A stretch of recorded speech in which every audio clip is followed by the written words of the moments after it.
Ben here, Castle Hills Mountain Bikes. We're back in the shed for part 2 of the trek. We've fitted all our remaining bits and pieces we're going to put on the bike.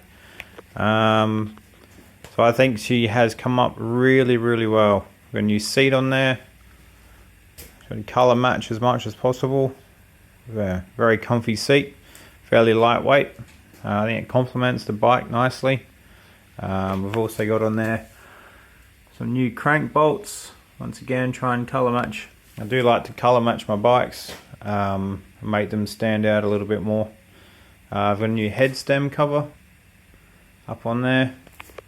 A few other bits and pieces. Mudguard, of course. Mudguard's on there, something a little bit different.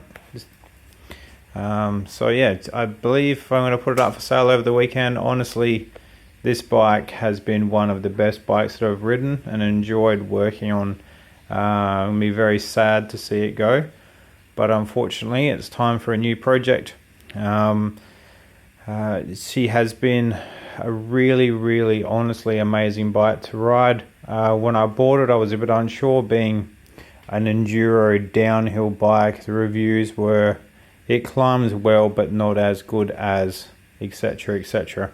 From the climbing and long 20-25k rides that I've done on this bike, I have come back fresher than I was on the Rocky Mountain.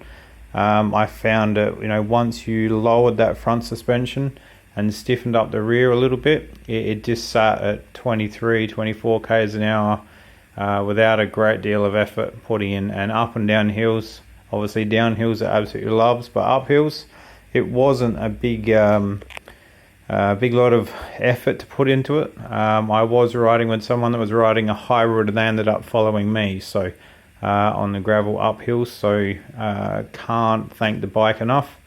Suspension has been really nice and plush. Brakes are literally almost too good. Very grippy, very responsive, definitely don't fade. If anything, you've got to watch out when you do apply the brakes that you don't put the front one on too hard. Dropper post has since I've fixed that, hasn't missed a beat. Yeah, she's really good. Steering in that front shock is a really amazing. You can quite easily come up to 3 or 4 steps in a row and pump that front wheel up to a manual and clear those 3 steps, and the back just follows you. So honestly, this has given me a lot of confidence going forward to doing something a little bit different.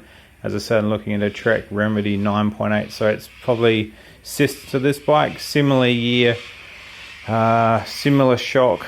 It's similar, but it's probably a little bit more pedal efficient, and probably, it's a 29-inch bike. It's the last Remedy they did 29-inch wheels on, is what I'm looking at. So it's a little bit different. I'm hoping it's going to be as agile and playful as this thing, because this thing is really playful, but we'll see.